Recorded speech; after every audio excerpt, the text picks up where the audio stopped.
بسم اللہ الرحمن الرحیم۔ پروگرام مکالمہ کے ساتھ میں ہوں آپ کا میزبان عمیر بن ریاض، اور میرے ساتھ شریک میزبان ہیں قاضی محمد یاسر اور ضمیر لغاری۔ ناظرین، ایک تحقیق کے مطابق دنیا بھر میں تقریباً 6000 زبانیں بولی جاتی ہیں، اور ان میں سے تقریباً 2500 کو معدومی کا خطرہ درپیش ہے۔ اس سے آپ کو یہ اندازہ ہو سکتا ہے کہ جہاں ایک جانب زبان کی ضرورت اور اہمیت کتنی ہے، دوسری طرف انہیں لاحق خطرات کتنے سنگین ہیں۔ تو اس حوالے سے ہم بات کرتے ہیں۔ شاہ نواز صاحب، پہلے تو ہمیں یہ بتائیے کہ زبان کی اہمیت کیا ہے اور ضرورت کیا ہے، اور اس کی ایوولوشن کس طرح سے ہوئی ہے؟ بہت شکریہ عمیر۔ میں چاہوں گا کہ زبان کی اہمیت پر گفتگو کرتے ہوئے ہم پہلے یہ دیکھنے کی کوشش کریں کہ اس حوالے سے ہمارا جو مذہبی پرسپیکٹو ہے، جو ہمارا مذہبی تناظر ہے، وہ ہمیں کیا بتاتا ہے۔ زبان کی ایک اہمیت یہ ہے کہ اللہ تعالیٰ اپنی مخلوقات سے کسی بھی اسلوب کے اندر بات کرنے پر قادر ہیں۔ یعنی اتنی مخلوقات اللہ تعالیٰ نے تخلیق کی ہیں، وہ ان سب سے کسی نہ کسی اسلوب میں بات کر رہے ہیں، مسلسل ان کو ہدایت دے رہے ہیں۔ یعنی چاہے وہ حشرات الارض کی دنیا ہو، خواہ وہ نباتات کی دنیا ہو، خواہ وہ انسانوں کی دنیا ہو، خواہ وہ ملائے اعلیٰ ہو، یعنی فرشتوں کی دنیا ہو۔ تو اللہ تعالیٰ کسی خاص اسلوب کے پابند نہیں ہے، اس سے ثابت ہوتا ہے۔ لیکن اللہ تعالیٰ نے انسانوں سے کلام کرنے کے لیے زبان کو وسیلے کے طور پر اختیار کیا اور اس کو پسند فرمایا۔ تو زبان کی ایک اہمیت یہ ہے کہ اللہ تعالیٰ نے زبان کے میڈیم کو انسانوں سے گفتگو کے لیے، ان کے ساتھ کمیونیکیٹ کرنے کے لیے، ابلاغ کرنے کے لیے ایک وسیلے کے طور پر استعمال کیا۔ چنانچہ آپ دیکھتے ہیں کہ حضرت آدم علیہ السلام سے لے کر رسول اکرم صلی اللہ علیہ وسلم تک جتنے بھی انبیاء اور مرسلین آئے، ان سب کی کوئی نہ کوئی زبان تھی، اور ان پر نازل ہونے والی جو کتب تھیں وہ کسی نہ کسی زبان کے میڈیم میں تھیں۔ یہ زبان کا ایک پرسپیکٹو ہے ہمارے ہاں زبان کی مذہبی تناظر میں دوسری اہمیت یہ ہے کہ اللہ تعالیٰ نے لفظ کن کہا اور یہ پوری کائنات خلق ہو گئی۔ آپ کو معلوم ہے کہ اللہ تعالیٰ قادر مطلق ہیں، وہ کسی بھی طرح سے کائنات کو خلق کرنے کی استعداد رکھتے ہیں، لیکن انہوں نے اس کائنات کو خلق کرنے کے لیے کن کا لفظ استعمال کیا، یعنی ہو جا، اور یہ کائنات اپنی جملہ تفصیلات کے ساتھ وجود میں آ گئی۔ تو اس کا دوسرا پرسپیکٹو، دوسرا تناظر یہ ہے۔ اور مجھے کہنے دیجئے کہ حضرت ابن عباس کی ایک بہت زبردست روایت ہے۔ حضرت ابن عباس رضی اللہ تعالیٰ عنہ نے فرمایا کہ ایک رات انہوں نے حضرت علی رضی اللہ تعالیٰ عنہ کے ساتھ قیام کیا۔ عشاء کی نماز کے بعد وہ ان کے ساتھ ان کے گھر چلے گئے، اور ان کے بقول حضرت علی نے عربی حروف تہجی کے لفظ بے کے نقطے پر گفتگو شروع کی۔ یعنی حروف تہجی میں بے کو پسند کیا، اور بے میں بھی بے کے نقطے پر انہوں نے گفتگو شروع کی۔ اور حضرت ابن عباس کا بیان ہے کہ حضرت علی رضی اللہ تعالیٰ عنہ عشاء سے لے کر فجر کی نماز تک صرف بے کے نقطے کی معنویت پر گفتگو کرتے رہے۔ گفتگو جاری تھی اور ختم نہیں ہوئی تھی، اور انہوں نے کہا کہ مجھے ایسا لگا کہ جیسے وہ ایک علم کا سمندر ہے اور میں اس سمندر کے کنارے پڑا ہوا ایک کوزہ ہوں۔ تو آپ اس سے اندازہ کر سکتے ہیں کہ ہماری روایت میں، ہماری مذہبی روایت میں زبان کی کیا اہمیت ہے، اس کی کیا معنویت ہے، اور اس کی کیا تقدیس ہے۔ یہ ہمارے ریلیجس پرسپیکٹو ہمیں بتاتا ہے۔ مگر یہ کہ اگر آپ ریلیجس پرسپیکٹو کو ایک طرف رکھ دیں تو بھی انسانی زندگی میں زبان کی اہمیت بہت بنیادی ہے۔ زبان کے بارے میں چونکہ فطری طور پر ہمیں حاصل ہو جاتی ہے، اس لیے ہم بہت زیادہ غور نہیں کرتے کہ یہ کیا چیز ہے، حالانکہ یہ اتنا ہی معجزاتی عمل ہے جتنا کہ کوئی معجزاتی عمل ہو سکتا ہے۔ یعنی بچہ کس طرح سے زبان سیکھتا ہے، کس طرح سے وہ زبان پر قدرت حاصل کرتا ہے، اس کے معنی پر قدرت حاصل کرتا ہے، اور پھر اس کو ابلاغ کے طور پر استعمال کرتا ہے، اور اس کی بنیاد پر بڑی بڑی تخلیقات وجود میں آتی ہیں۔ اتنی بڑی شاعری انسان نے پیدا کی ہے، اور جتنے بھی یعنی زبان کے دائرے میں آنے والے تخلیقی کارنامے ہیں وہ سب اسی سے متعلق ہیں۔ یعنی اس کا مطلب کیا ہے؟ اس کا مطلب یہ ہے کہ زبان ہمارے لیے صرف کوئی ایک خارجی سانچہ نہیں ہے، بلکہ زبان ہمارا احساس ہے، ہمارا جذبہ ہے، ہمارا خیال ہے، اور ہمارا پورا وجود ہے۔ مطلب اس کی اہمیت یہ ہے کہ جیسے ہم گفتگو کر رہے ہوتے ہیں مثال کے طور پر، اور ہمیں اپنے مافی الضمیر کے بیان کے لیے اچانک ایک لفظ نہیں ملتا کوئی مناسب، تو کتنی بے چینی، کتنی بے تابی اور کتنی بے بسی ہم لوگ محسوس کرتے ہیں، اور ہمارا ذہن جو ہے وہ تلاش کرتا ہے اس لفظ کو کہ جس سے ہم اپنا مافی الضمیر بیان کر سکیں۔ تو آپ اندازہ کر سکتے ہیں کہ ایک لفظ کی ایبسنس سے، اس کی عدم موجودگی سے ہماری زندگی میں کتنا بڑا خلا اور کتنی بڑی کمی واقع ہو جاتی ہے۔ تو ہم اس کا مطلب کیا ہے؟ اس کا مطلب یہ ہے کہ زبان ہمارے وجود کی کلیت کو بیان کرنے والی ایک حقیقت ہے، اور زبان کے میڈیم سے محروم ہو کر ہم زندگی کی معنویت سے محروم ہو جاتے ہیں۔ ایک اس کا ایک زاویہ یہ ہے۔ ایک زاویہ اس کا یہ ہے کہ زبان ہمارے خارج اور باطن کو اظہار میں لانے والا ایک ذریعہ ہے، اور اس کے سانچے میں کسی کمزوری سے ہماری پوری زندگی متاثر ہونا شروع ہو جاتی ہے. یعنی زبان کی جو کمزوری ہے وہ محض ہمارے نطق کی کمزوری نہیں رہتی ہے, ہمارے کلام کی کمزوری نہیں رہتی, بلکہ وہ ہمارے پورے شعور کے اوپر, ہماری پوری شخصیت کے اوپر حاوی ہو جاتی ہے.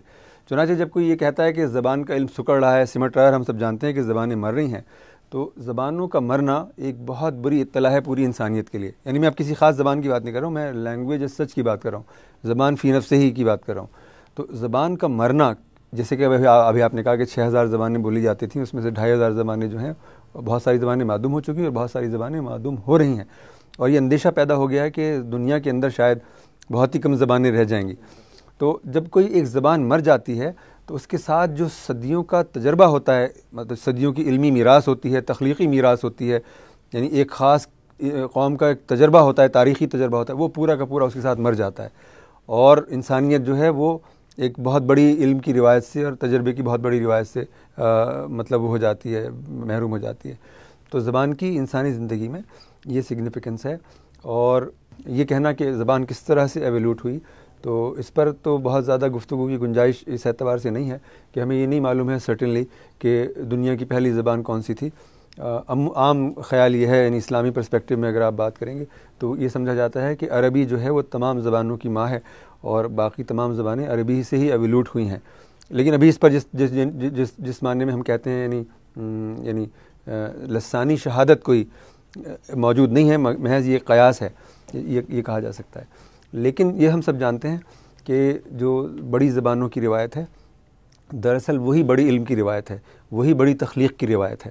مطلب ہمارے یہاں یہ سمجھا جاتا ہے کہ جیسے مثال کے طور پر سائنسز کا دائرہ ہے, تو ہم لوگ سمجھتے ہیں کہ جیسے زبان جو ہے وہ صرف فنون کے دائرے میں کام آنے والی چیز ہے, اس کا تعلق شاعری سے ہے, افسانے سے ہے, تنقید سے ہے وغیرہ, باقی علوم سے اس کا کوئی تعلق نہیں. جیسے سائنسز کی دنیا ہے تو سائنسز سے اس کا کوئی تعلق نہیں, مثلا میتھمیٹکس سے اس کا کوئی تعلق نہیں ہے, اس کا فزکس سے کوئی تعلق نہیں ہے, کیمسٹری سے کوئی تعلق نہیں ہے. یہ زبان کے بارے میں بہت سرسری, بہت سطحی اور بہت معمولی بات ہے. اس لیے کہ زبان وہ چیز ہے کہ جس کے فریم ورک سے, جس کی گرفت سے کوئی چیز باہر نہیں, یہاں تک کہ میتھمیٹکس بھی اس کے دائرے سے باہر نہیں. یعنی میتھمیٹکس کی جو بلند ترین سطح ہے جہاں میتھمیٹکس فارمولوں میں کلام کرتا ہے, یعنی وہاں زبان وہ استعمال ہی نہیں کرتا بالکل بھی, تو وہاں بھی زبان کا عمل دخل اس لیے ہے کہ فارمولے کا تعلق کانسیپٹ کے ساتھ ہے, تصور کے ساتھ ہے. یعنی کوئی بھی فارمولا کانسیپٹ سے ڈیلنگ کر کے اپنے آپ کو نہ وجود میں آ سکتا ہے نہ باقی رہ سکتا ہے. فارمولے کا مطلب ہے کہ وہ کانسیپٹ ریلیٹڈ ہے. اس کا مطلب یہ ہے کہ آپ کو اگر فنون کے دائرے میں کوئی تخلیقی کارنامہ انجام دینا ہے اس کے لیے بھی زبان ضروری ہے, ناگزیر ہے. اور اگر آپ کو علوم کے دائرے میں, سائنسز کے دائرے میں, پیور سائنسز کے دائرے میں کوئی کارنامہ انجام دینا ہے تو اس کے لیے بھی زبان بالکل ناگزیر ہے, اس کے بغیر کوئی چارہ کار نہیں ہے. اور آپ جانتے ہیں کہ جو ہماری پوری روایت ہے, علمی بڑی علمی روایت ہے, اس میں زبان کے اس غیر معمولی علم کے بغیر وہ تخلیقی کارنامے انجام نہیں پا سکتے تھے کہ جن کے حوالے سے اسلامی روایت جانی جاتی ہے. زبان کی اس بڑی روایت کے بغیر نہ رومی وجود میں آ سکتے تھے, نہ غزالی وجود میں آ سکتے تھے, نہ رازی وجود میں آ سکتے تھے, نہ ابن رشد کا کوئی وجود ہو سکتا تھا. شاہنواز صاحب, کہا یہ جاتا ہے کہ انگلش جو ہے یہ جو ہے متاثر کر رہی ہے دنیا بھر کی زبانوں کو, اور اس حوالے سے آپ جو ہے عالمی سطح پر جو ہے نا آپ کیا دیکھتے ہیں کہ زبانوں کو جو ہے نا کیا مسائل درپیش ہیں؟ جی یہ بہت اہم بات کی ہے آپ نے, بہت اہم سوال ہے یہ. اس لیے کہ میں نے جیسے کہ ابھی ابتدا میں عرض کیا, زبانوں کے بارے میں یہ خیال عام ہو رہا ہے اور بہت صحیح ہے. یعنی صرف مسئلہ ہماری اپنی زبانوں کا نہیں ہے بلکہ پوری دنیا میں زبان کے سکڑنے اور سمٹنے کا عمل جاری ہے. یعنی ہماری ہی صرف یعنی جامعات میں یا اسکولوں اور کالجز میں شکایت نہیں کی جا رہی کہ ہمارے بچوں کو زبان نہیں آتی. اور آپ کو معلوم ہونا چاہیے کہ انگریزی کی روایت کا جو سب سے بڑا ڈرامٹسٹ ہے شیکسپیئر, اور شاعر بھی وہ بہت بڑا ہے, اس کے بارے میں اس کی لغت کاؤنٹ کی گئی ہے, اس کی لفظیات کا شمار کیا گیا ہے. 27,000 الفاظ شیکسپیئر نے استعمال کیے ہیں, جو کہ انگریزی کی روایت میں زبان کے سب سے وسیع پیمانے پر استعمال کا سب سے بڑا تجربہ ہے وہ. یعنی اتنے الفاظ کسی شاعر نے, کسی افسانہ نگار نے یا ڈرامٹسٹ نے استعمال نہیں کیے. تو اگر آپ شیکسپیئر کو کمپیئر کریں اب جو, یا ان لوگوں سے کہ جو اب آ رہے ہیں وہاں پر, تو آپ کو لگے گا کہ اگر شیکسپیئر نے مثال کے طور پر 27,000 الفاظ استعمال کیے تو اب وہ لوگ آ رہے ہیں کہ جو بمشکل 3-4-5 ہزار کی ووکیبلری میں آپریٹ کر رہے ہیں. یعنی وہ 3-4-5 ہزار الفاظ کی ووکیبلری میں شاعری کر رہے ہیں, ڈرامہ لکھ رہے ہیں یا افسانہ لکھ رہے ہیں. تو اس سے یعنی 27,000 لفظوں کو استعمال کرنے کا مطلب ہے کہ شیکسپیئر زندگی کو 27,000 پرسپیکٹیو میں دیکھ سکتا تھا اور بیان کر سکتا تھا. اس کا یہ مطلب ہے. اور جو اس کا حصی تجربہ تھا وہ اتنا غیر معمولی تھا، اور جو یعنی اس کا احساس، اس کا جذبہ اور اس کا خیال اتنا ڈیولپ تھا کہ وہ زندگی کو اس کی پوری کلیت میں اور بہت بڑے کینوس میں دیکھ سکتا تھا اور بیان کر سکتا تھا. لیکن انگریزی میں بھی یہ تجربہ اب سکڑ رہا ہے اور سمٹ رہا ہے، اور جو دنیا کی دوسری زبانیں وہ بھی اس سے متاثر ہو رہی ہیں. خود اردو کے بارے میں آپ یہ کہہ سکتے ہیں کہ جیسے مثلا میر کی لغت جو تھی یا غالب کی جو لغت تھی یا اقبال کی جو لغت تھی وہ ہمارے لیے اجنبی ہو گئی ہے. اب ہمارے سامنے جو نئی نسلیں آ رہی ہیں وہ میر اور غالب کو اور اقبال کو سمجھنا تو بہت دور کی بات ہے، ان کی وہ خواندگی بھی صحیح طرح سے نہیں کر سکتی، ان کو ٹھیک طرح سے پڑھ بھی نہیں سکتی ہیں وہ، یعنی ایم اے کی سطح کے اسٹوڈنٹ کی میں بات آپ سے کر رہا ہوں. تو یہ معاملہ ہو رہا ہے. لیکن ہمیں یہ سمجھنا چاہیے کہ ہو کیوں رہا ہے. اس کی دو بنیادیں ہیں. زبان آپ کو آ ہی نہیں سکتی دو چیزوں کے سوا. زبان آپ کو آتی ہے مذہبی ٹیکسٹ پڑھنے سے، یعنی اگر آپ زبان کی گہرائی اور گہرائی حاصل کرنا چاہتے ہیں تو آپ کو مذہبی ٹیکسٹ پڑھنا ہی پڑے گا، کوئی دوسرا آپشن ہی آپ کے پاس نہیں ہے. اگر آپ چاہتے ہیں کہ آپ کی زبان میں تنوع پیدا ہو، آپ کے بیان میں تنوع پیدا ہو، آپ تجربے کے تنوع سے آگاہ ہوں، تو آپ کے لیے ناگزیر ہے کہ آپ ادب کی دنیا سے رابطہ پیدا کریں، بالخصوص شاعری کا اعلیٰ ذوق اور اس کی اعلیٰ تفہیم آپ حاصل کریں اور اس کے مطالعے کی طرف آپ جائیں. تو کمبینیشن درکار ہے مذہب کا اور ادب کا. ان دونوں کے کمبینیشن سے وہ چیز برآمد ہوتی جس کو آپ اچھا لسانی سانچہ کہتے ہیں. لیکن ہم سب جانتے ہیں کہ مغربی دنیا میں مذہب تو ان کی زندگی سے نکل ہی چکا، بالکل مذہبی ٹیکسٹ تو وہ پڑھتے ہی نہیں ہیں، اور ادب سے بھی جو رشتہ ہے ان کا وہ بہت کمزور ہو گیا ہے، یعنی وہاں پر ہمارے یہاں بھی کمزور ہو گیا اور ان کے یہاں بھی کمزور ہو گیا ہے. تو زبان کا سانچہ اس حوالے سے زوال پذیر ہے. پھر ایک مشکل یہ ہو گئی ہے کہ ہماری جو دنیا ہے جس میں ہم رہتے بستے ہیں اس پر جس تصور زندگی کا غلبہ ہو گیا ہے اس میں خود کوئی گہرائی اور گہرائی نہیں ہے. یعنی ظاہر ہے کہ جب زندگی کو آپ خالص مادی تناظر میں دیکھنے اور بیان کرنے لگیں گے تو پھر آپ کو زندگی کو بیان کرنے کے لیے کسی بڑے لسانی سانچے کی ضرورت نہیں پڑے گی. یعنی مثال کے طور پر یعنی یہ تصور انسان کے انسان مجموعہ ہے تین چیزوں کا، یعنی روح کا اور نفس کا اور جسم کا. یہ خاص طرح کا تصور انسان ہمارے سامنے لاتا ہے. تو اس دائرے میں انسان کو بیان کرنے کے لیے زبان کا ایک بہت بڑا سانچہ درکار ہے کہ جو اس کی روحانی ڈومین کو بھی بیان کر سکے، نفسی ڈومین کو بھی بیان کر سکے اور اس کے فزیکل ڈومین کو بھی بیان کر سکے.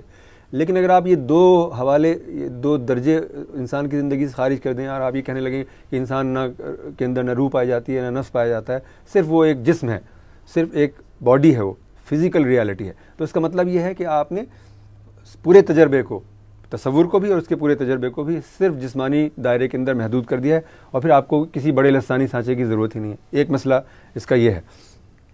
ایک مسئلہ اس کے اندر یہ موجود ہے کہ ہماری جو زندگی ہے اس میں بہت زیادہ گلوبلائزیشن ہو گئی ہے، اور اس میں ہماری زندگی جو ہے وہ مثال کے طور پر یا تو سیاست کی نظر ہو گئی ہے پوری کی پوری زندگی، یا پھر ہماری زندگی اکنامکس کی نظر ہو گئی ہے.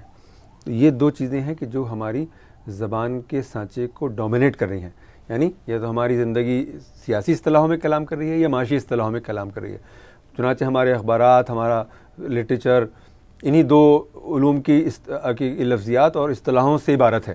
یعنی اگر آپ اخبار کو اپنے روزمرہ کے اخبار کو آپ انالائز کریں، یعنی پاکستانی اخبار کو انالائز کریں اور اس کو آپ جنرلائز کریں پوری دنیا پر، اس کی اپلیکیشن کریں، تو آپ یہ دیکھ کر حیران رہ جائیں گے کہ ہمارے اخبار کا 90% کانٹینٹ سیاست سے متعلق ہوتا ہے.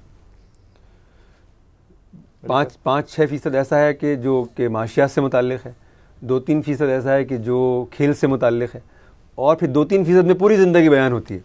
یعنی پوری ہماری ریلیجس لائف، ہماری پوری سائیکولوجیکل لائف، ہماری پوری سوشل لائف، ہماری پوری کلچرل لائف، ہماری پوری ادبی زندگی، وہ 2-3% کے دائرے میں آتی ہے اخبار کے اندر. تو آپ اس سے اندازہ کر سکتے ہیں کہ مطلب اگر یہ بات صحیح ہے اور بالکل صحیح ہے، میں مطلب یہ آبجیکٹیولی یہ آپ سے کہہ رہا ہوں، اور آپ یہ سمجھیں کہ پوری دنیا میں یہی ہو رہا ہے، تو اس کا مطلب یہ ہے کہ جو ہمارا تصور زندگی ہے وہ ہمیں ایک ایسی زندگی کی طرف لے جا رہا ہے کہ جو بہت محدود ہے.